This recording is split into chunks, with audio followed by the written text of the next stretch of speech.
Philippians 2, starting in verse 14, Paul writes, "Do all things without grumbling or questioning, that you may be blameless and innocent children of God, without blemish in the midst of a crooked and twisted generation, among whom you shine like lights in the world, holding fast to the word of life, so that in the day of Christ I may be proud that I did not run in vain or labor in vain.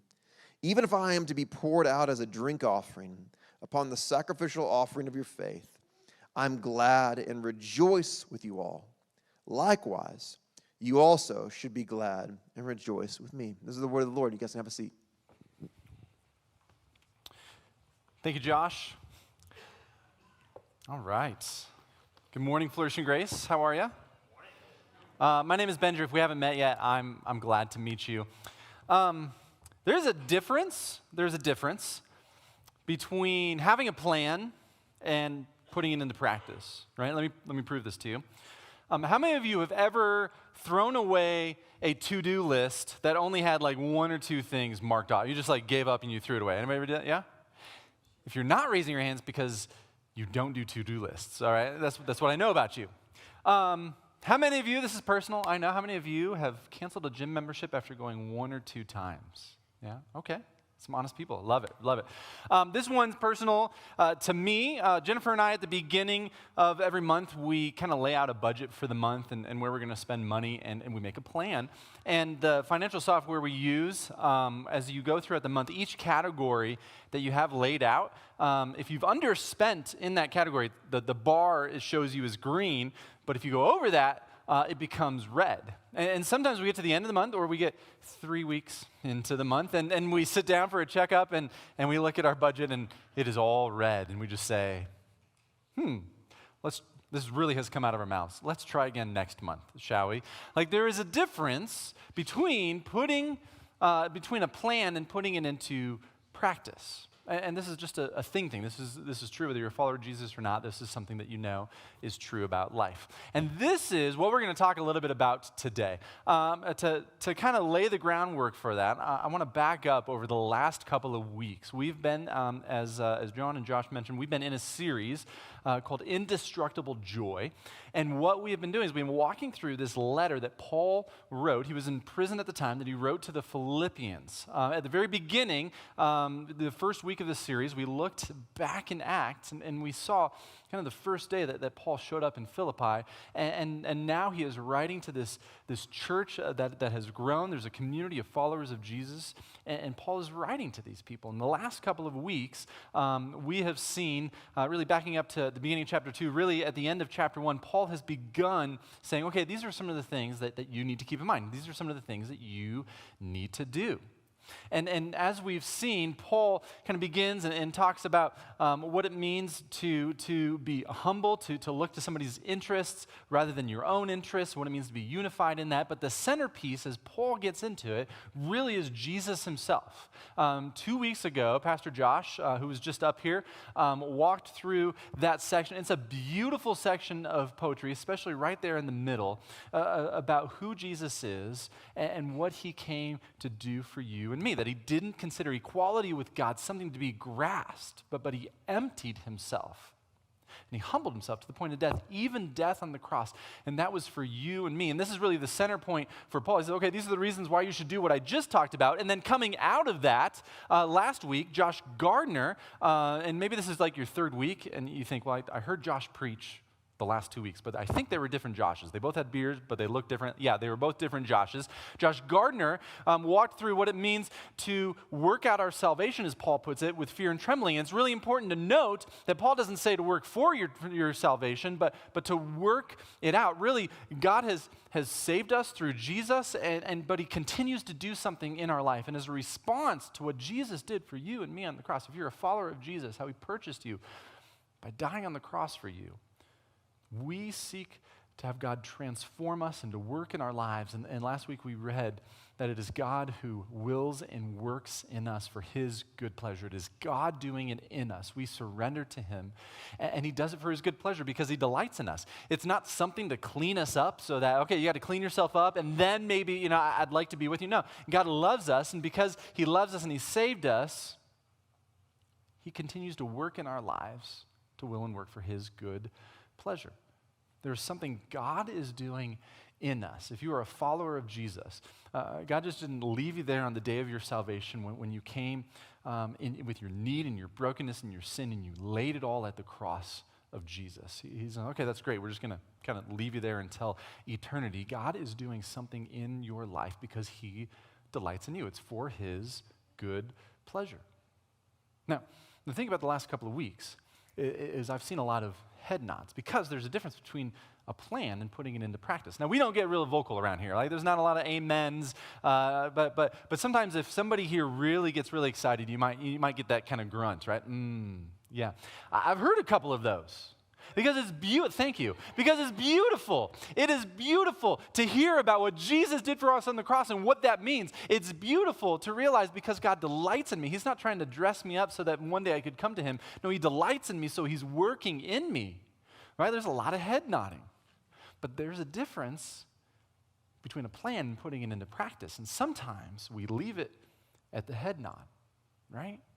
Today, what Paul's going to do is he's going to get really practical, and he's going to connect what we just talked about into kind of the putting it into practice part. And what we're going to do is there's going to be kind of three things that we look at today. Paul's going to get practical and give us the how. Like, okay, so all these things that we're going to do, we're going to work out our salvation with fear and trembling. We're going to allow God to work in us because it is him working in us, not us. It's not our effort. It is allowing God to work in us because he wants to will and work for his good pleasure. So how, on the ground, practically, rubber meets the road, does that happen? And then Paul's going to talk about the results of that. Like if we allow God to work in us in that way, what are the results of that? Like what could happen in our lives and what could happen around us? And then Paul is going to erupt in joy about all of that, and we're going to look at these things. And because we're really good sometimes at head nodding and not putting it into practice, we're actually going to have three questions I think that this text asks of us, because it's really easy just to say, that was really good. That was really good. But it's hard sometimes to consider these questions and actually put them into practice. My goal for us today is that what we've been talking about, today we would put them into practice. Does that make sense? All right, as we dive in, we're gonna back up to last week really quick because what we talked about last week is connected to this week. So, starting in verse 12, one more time, Philippians chapter 2, verse 12. It'll be up here on the screen.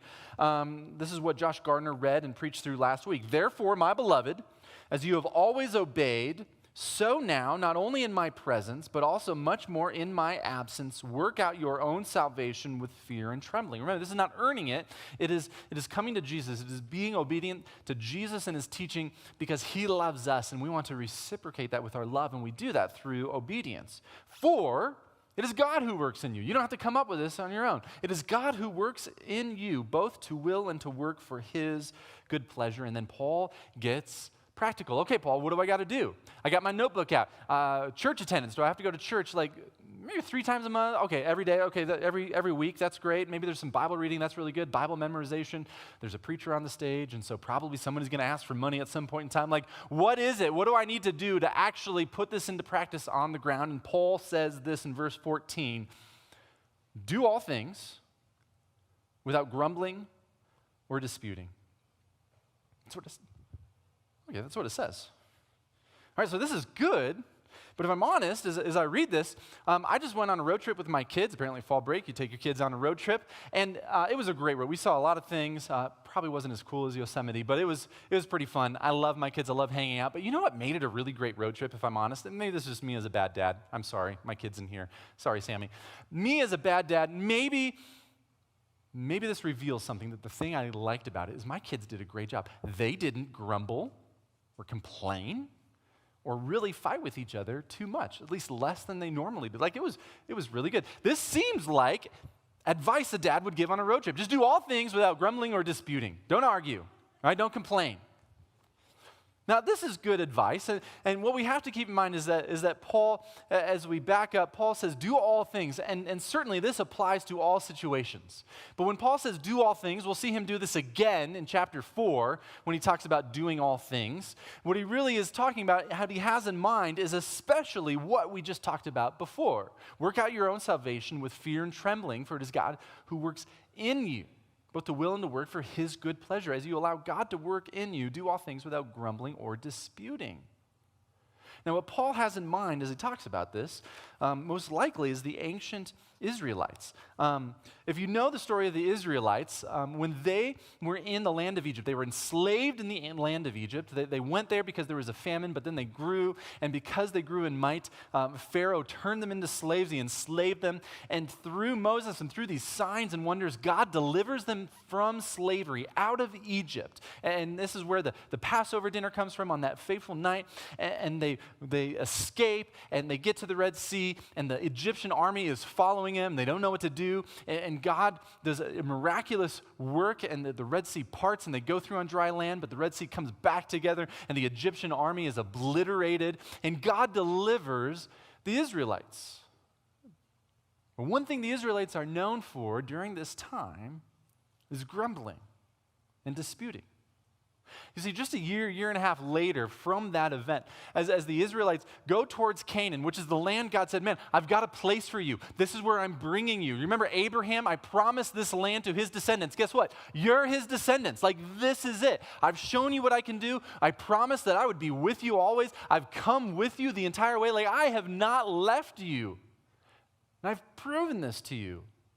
And then they get to the promised land. And when they get to the promised land and they're going to go in, they send some spies to check it out. There's a lot of really big people in this land, a formidable foe. Like, these people are huge, bigger than they are. And they're going to obliterate us, they say. The spies kind of trump up these bad reports about the land, and they exaggerate the size of these people, and they say, really, it's a bad and evil land. It's going to tear us apart. Like we don't need to go in there. And there's really only one spy who says, no, hold on. Don't you remember God? Like God's got this. Like, it's a good land. God promised to us. Let's go. But instead, the Israelites do this. Numbers chapter 14, verse 1. It'll be up here on the screen. Then all the congregation raised a loud cry, and the people wept that night. And all the people of Israel grumbled against Moses and Aaron. The whole congregation said to them, would that we had died in the land of Egypt. Or would that we had died in this wilderness. Why is the Lord bringing us into this land to fall by the sword? Our wives and our little ones will become prey. Would it not be better for us to go back to Egypt? And they said to one another, let us choose a leader and go back to Egypt.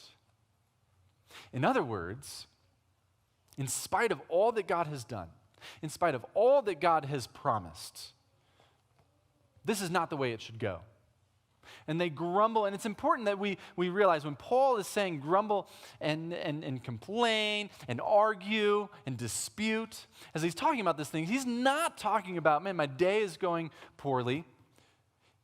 He's not talking about, man, I'm in this hospital room and my son or my daughter is on this hospital bed and I don't know what to do, and bringing those complaints to God and mourning before God. No, what he's talking about is a fundamental lack of trust in God. And that is connected to grumbling. Really? Well, yeah, take a look at this. As the Israelites, and this is not the only instance of grumbling. This is throughout their whole wandering through the wilderness. The Israelites have escaped from Egypt because of what God did for them. They are up against a seemingly impossible situation and a formidable foe, and God delivers them from that. And here they are up against a difficult situation and a formidable foe. And they say, God, no. I don't trust you. Put the chains back on. Wouldn't it be better than for God to bring us here to this place? What is God going to do? Who is God that he can possibly help us in this situation? Who is God that he can possibly deliver us? No, put the chains back on. I'm going back to slavery. I'd rather die in the wilderness.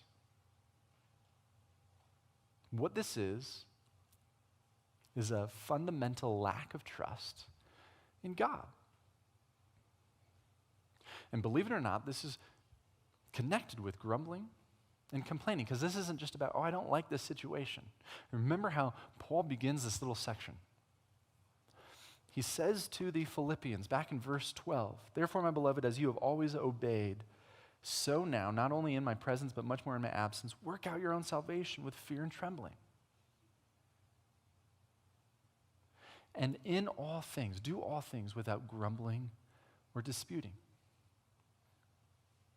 Now, as we have looked over the last couple of weeks about what God is doing in our life, remember that last week was an invitation to allow God to surrender the things in our life, to open up our lives, to say, God, would you peer in? Would you look in? Would you prune what needs to be pruned? Would you remove what is there that shouldn't be? Would you add in what is of you that is not yet there? Would you please work in my life? All of that is incompatible with grumbling, and then the eventual result of grumbling, which is disputing. That happened among the Israelites, and Paul knows it's a possibility that this could happen among the Philippians. But he talks about it a couple of chapters later, about some things that have happened. Now consider it this way. Let's say that I woke up every day. I don't do this, but I should, and I say, God, as a husband and as a father, I'm open to what you are doing in my life.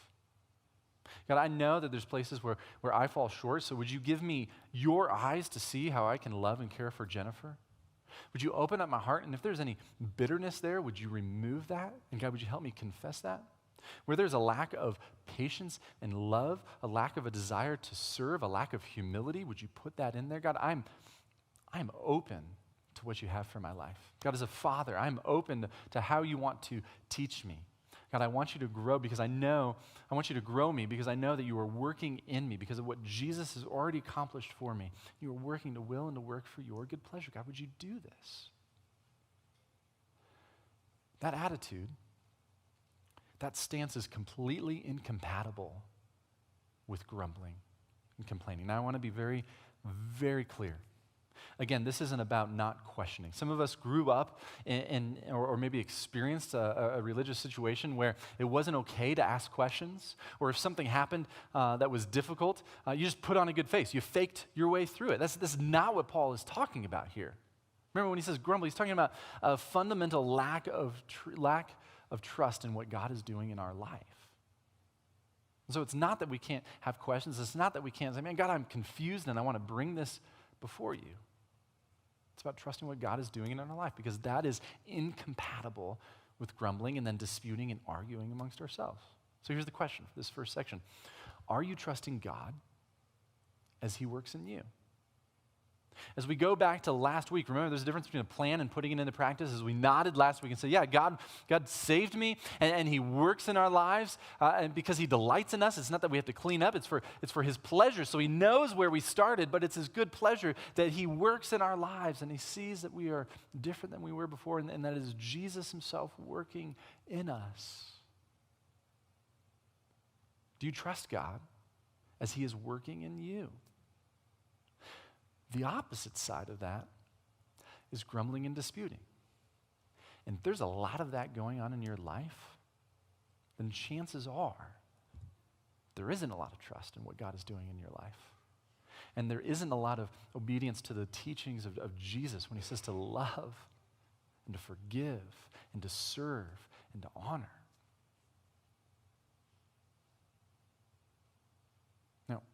Before we move on for this, again, I want to make sure this is really, really clear. This is something that God is doing in our life. That is why it is so important to trust. That is why the opposite of this trust is grumbling and disputing. Because when we grumble and dispute, again, it's not just, man, I had a bad day and I'm going to bring it before God. It is that we don't believe God should be on the throne of our life.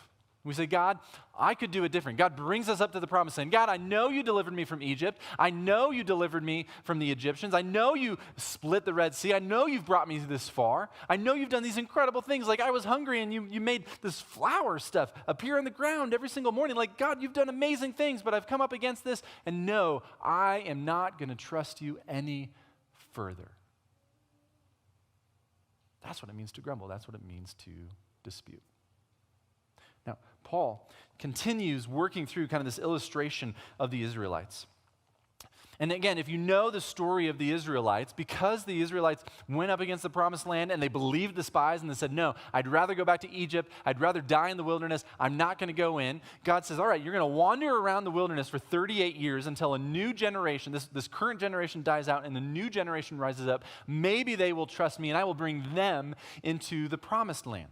And towards the end of that time, Moses, at the end of his life, as he's led the Israelites through the wilderness all these years, he is nearing his death, and he writes kind of a song, a poem, really an address to the Israelites before he dies, but it's not a mushy love song by any means. It is a warning to this new generation that has now grown up, not to be like their parents, and to trust God when he says, I'm going to deliver you into this place.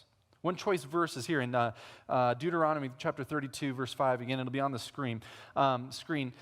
Moses says this. So he's giving this address, but he talks about the Israelites in the third person. They, meaning the Israelites, have dealt corruptly with him, meaning God. They are no longer his children because they are blemished. They are a crooked and twisted generation. Sound familiar? Paul, Philippians chapter 2. Verse 14, do all things without grumbling or disputing. Verse 15, that you may be blameless and innocent, children of God, without blemish in the midst of a crooked and twisted generation, among whom you shine as lights in the world, holding fast to the word of life. Paul takes this image of the Israelites and he kind of turns it, because this isn't like a letter against the Philippians. The Philippians were actually doing pretty well at many of these things. Like the Philippians were doing okay.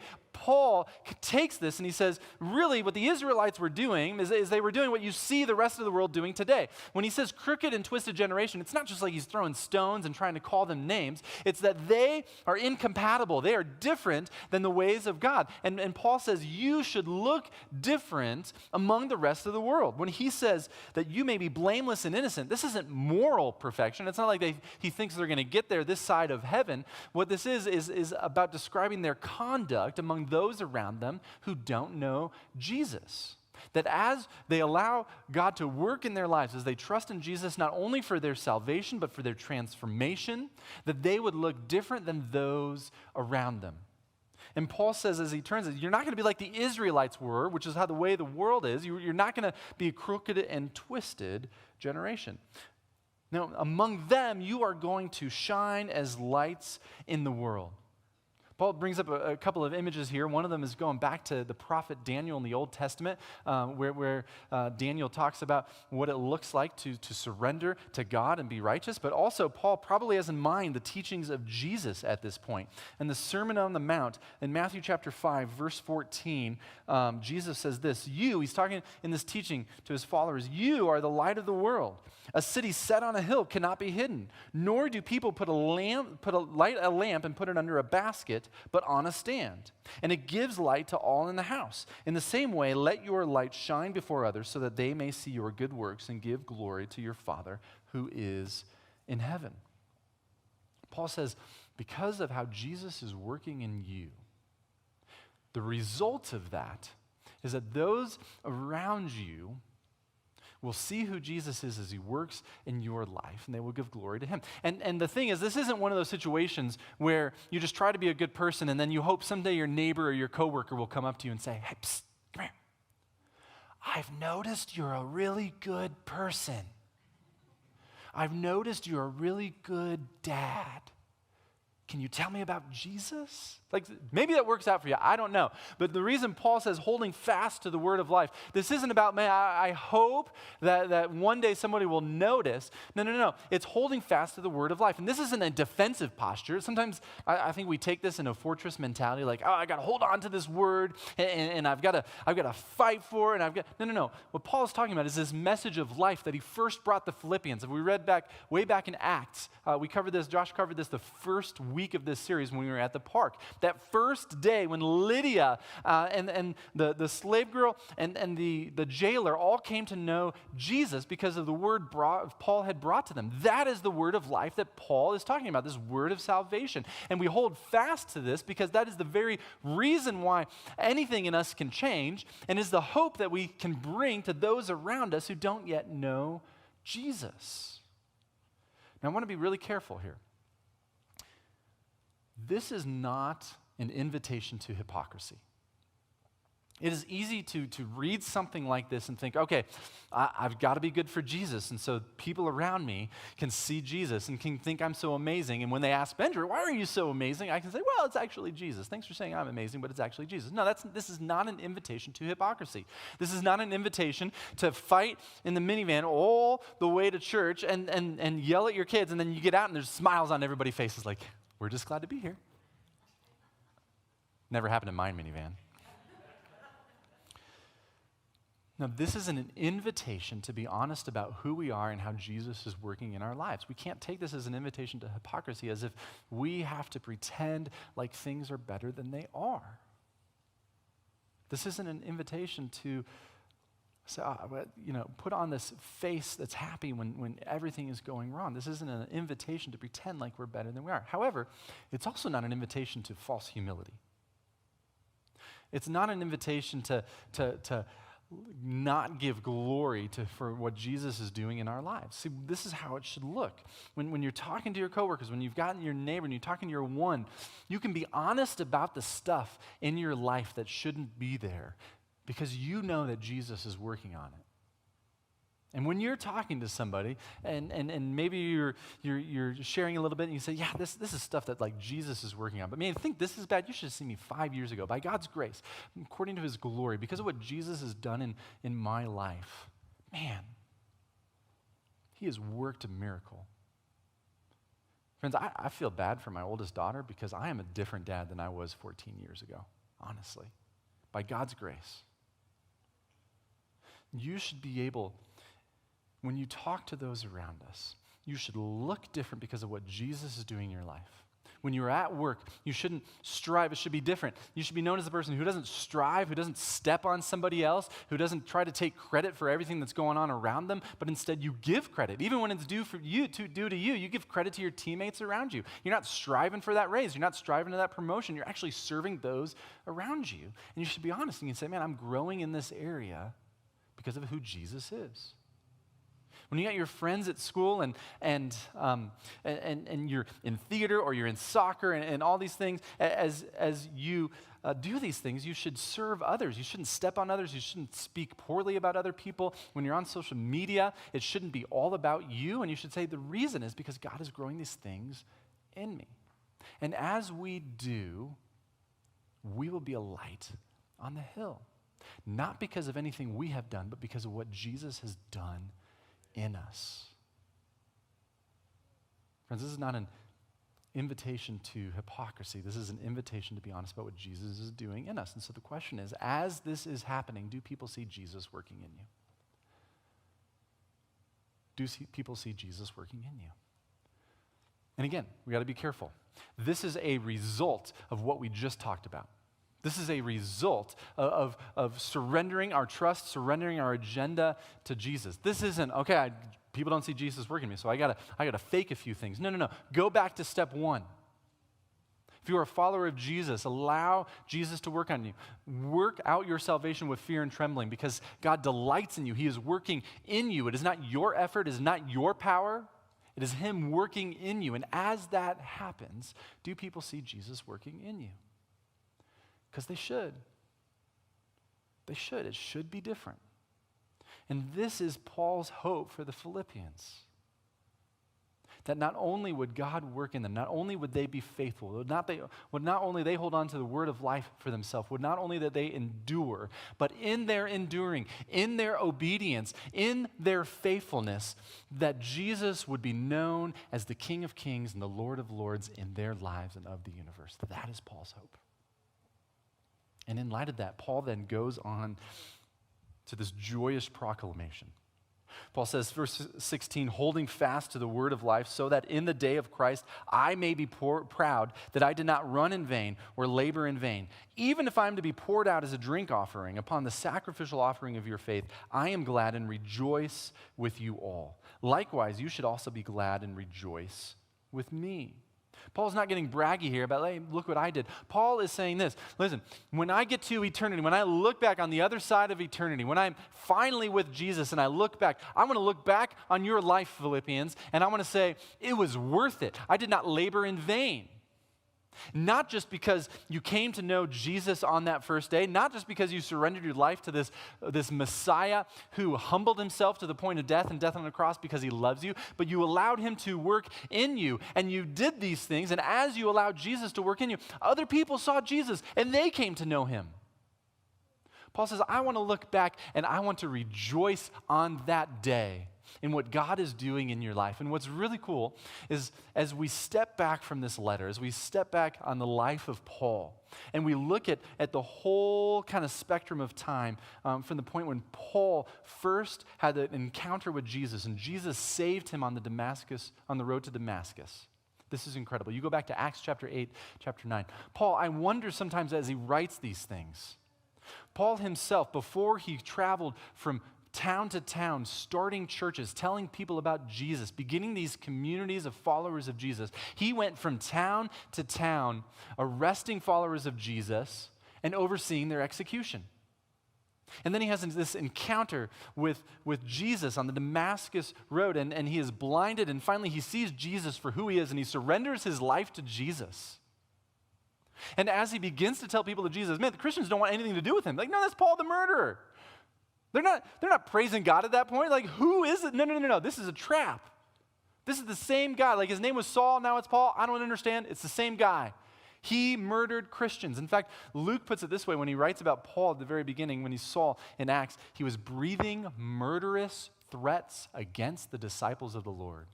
Friends, I don't know what's in your background. Saul, who turned into Paul, was breathing murderous threats against the disciples of the Lord. But as Paul was saved by Jesus, as Jesus saved him and then transformed him, and by the way, Paul is not a finished product. We'll see this later on in the letter of Philippians. We see this in Romans, that Paul himself struggled with this transformation. Like, I'm not there yet. There's more to be done.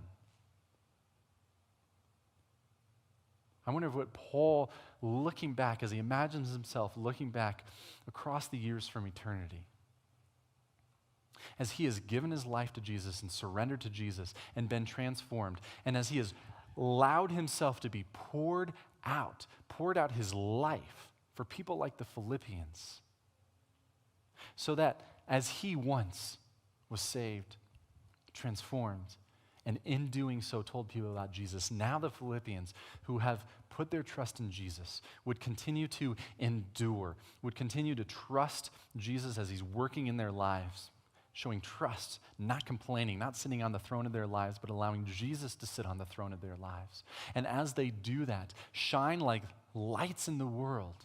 A city on a hill cannot be hidden. That in doing so, it's almost come full circle. And they are doing the things that Paul himself has done. And I believe that as Paul is joyful, we have to ask ourselves, why is Paul so happy about this? Why is he joyful? Why does he rejoice? Why is he kind of exclaiming in song almost and inviting them to rejoice with him? He's in prison.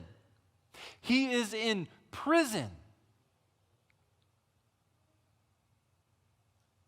Well, Paul is rejoicing because the thing that he has put his hope in to save not only him, to save not only the Philippians, is Jesus himself.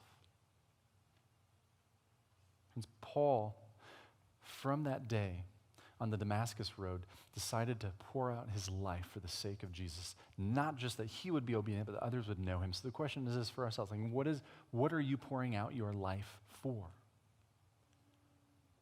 What are you pouring out your life for? And listen, I don't know the specific answer for you, but I know how to find that answer. Josh and I talked about it a few weeks ago.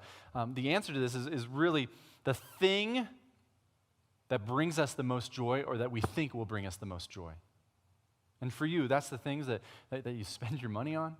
That's the things that you spend your free time on. These are the things that when you go on walks or you kind of are stuck daydreaming, these are the things that are fixated in your mind, the things that you think will bring you the most joy. That is what you are pouring your life out for. Paul is pouring out his life so the Philippians and people like them would know not only who Jesus is, but would experience that transformation, would experience this working out of salvation. That they would endure, that they were to be obedient, not in their own power, but just because they choose to trust rather than grumble and dispute.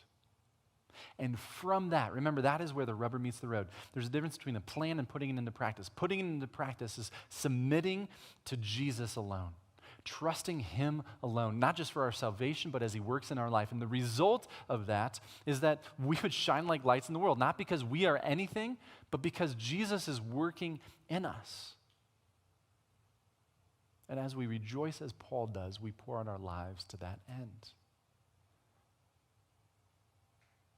Friends, this is, I think, the invitation that Paul calls us to today. But again, we need to be careful. If we realize, man, I'm pouring out my life for something else, we can't just manufacture this in this moment and say, well, I'm going to choose this. If we realize that people don't see Jesus working on it, we can't manufacture that in our lives and say, okay, I'm going to be a better person, I'm going to do a little bit better, I'm going to try a little harder, and then maybe people will see me as something good, and maybe they'll ask me about Jesus. No, we have to go back to the beginning. Do all things without grumbling or disputing. Fundamentally, trust Jesus by surrendering everything to him. So Jesus, what your agenda is my agenda. What you value, I value. Do a work in me. Do a work in me. Not because I am anything, but because you, Jesus, are everything. And in doing so,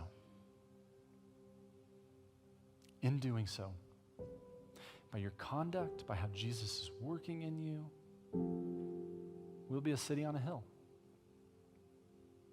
Not to point to us, but to point to the King of Kings and the Lord of Lords. Friends, this is my desire for Flourishing Grace Church. This is the dream. Not that sitting here, you would have some sort of experience and that you would have a quiet moment with God. Those are really good things. Not that we would come and sing songs and feel the presence of God. That's a really good thing.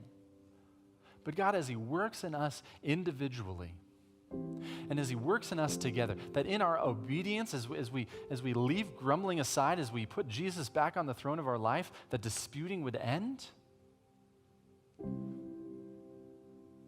And that together, this would be a place where Jesus is proclaimed, not just in song, not just in word, not just for an hour on Sunday, but in our very lives, in the boring, mundane moments of parenting, on the stressful days at work when you're tempted to mouth off to your boss or talk about somebody behind their back, when you're tempted to put your own interests above the interests of others. Those are the moments when Jesus is working. That's why Paul starts with something so mundane as grumbling and disputing. Because that's where trusting in Jesus to work in us begins. Just imagine if we give ourselves to that. What, as Paul wrote about today, could be the result. Again, not because we are anything, but because Jesus is everything. May our lives proclaim that. Let us pray.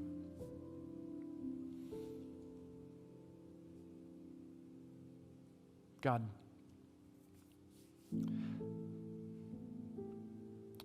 thank you. Thank you that as Paul can look back to the first day for the Philippians, I can point back to a moment of time when you awakened my soul to my need and my brokenness and my sin, but also at the same time to your goodness and your mercy and your love and your justice, all of which was fulfilled in Jesus. God, for all of us who name the name of Jesus, would we look not just to that day for our confidence, but would we also look to you who works in our life day by day? Would that change how we work day by day? Would we not grumble and demand that you do things differently in our life, but would we surrender the throne of our life to you? And God, in doing so, in the boring, imperfect, difficult days, would you work in us, and would those be the moments that your glory would be known, that Jesus' name would be lifted high in our lives, in this church. And Father, would that bring us the most joy? Would that be the thing that we pour our lives out for? God, we love you. We pray these things in Jesus' name. Let all the people say, amen.